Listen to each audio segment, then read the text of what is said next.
Today we're going to talk about whether the Japanese attack on Pearl Harbor was all because of oil. So hit that subscribe button and turn on that notification bell so you stay educated on how your money works. The day that will live in infamy ended with the deaths of over 2,400 sailors, marines, and soldiers, along with the heavy damage and destruction of 8 battleships. The surprise attack, conducted by hundreds of Japanese aircraft flying off of 4 heavy aircraft carriers, catapulted the US into a world war it had been seeking to avoid. But the attack, which left the US population in a state of shock at the time, was one that was a long time coming. Japanese relations with the US, which had enjoyed decades of peaceful cooperation, had been deteriorating for over a decade, and in the end, a US oil embargo triggered the war. Since Japan had invaded and occupied Manchuria in 1931 and left the League of Nations in 1933, it had pursued an increasingly aggressive foreign policy. Its imperial ambitions were directed at forming a greater East Asia co-prosperity sphere, a euphemism for an empire modeled on the great European powers.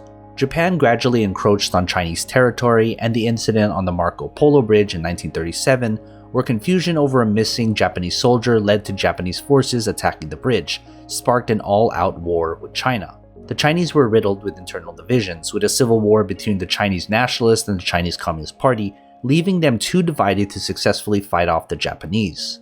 The Japanese occupation of China was savage, with indiscriminate reprisals carried out against Chinese civilians in revenge for partisan attacks. An estimated 20 million Chinese were killed during the course of the war. The Nanjing Massacre in December 1937, where hundreds of thousands of civilians were massacred and assaulted after Japan occupied the Chinese capital, sparked an outcry in the West. Britain, France, and the US all sent aid to China, such as military supplies and the Flying Tigers, a US volunteer fighter unit, and economic sanctions began to take their toll. The Japanese then turned to the Axis, signing the Tripartite Pact with Germany and Italy in September 1940. Its division from the Allied powers was complete. But it was the Japanese invasion of French Indochina in 1941 that finally set the stage for Pearl Harbor. Though allowed by German-occupied France to take control of the colony, it was too much for the US. Franklin Roosevelt instituted an oil embargo and froze all Japanese assets in the US in order to pressure Japan to withdraw from its conquests. Britain followed suit as well. This was a disaster for the Japanese economy, as it lost 3/4 of its overseas trade and nearly 90% of its oil imports. To the Japanese, this left them with one option: knock the US out of the Pacific with one massive blow and secure the oil and other resources it needed by occupying Southeast Asia. After the attack on Pearl Harbor, the Japanese enjoyed great success, invading and occupying Hong Kong, Singapore, Burma, the Philippines, Malaya, and New Guinea. But despite such great initial conquest, the Japanese had started a war they could not win. The United States was the greatest industrial power on Earth. With its full resources mobilized and larger population, the US could simply outproduce the Japanese in every kind of war material. In 1943 alone, the US built over 85,000 aircraft, while the Japanese built only 16,000.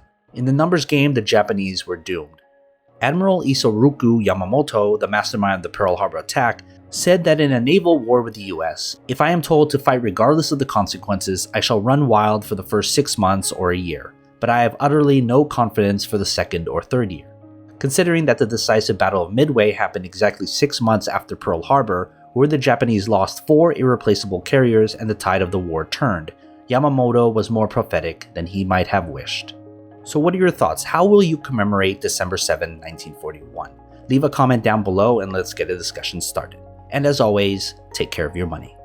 Today's book of the day is 12 Months to $1 Million by Ryan Moran.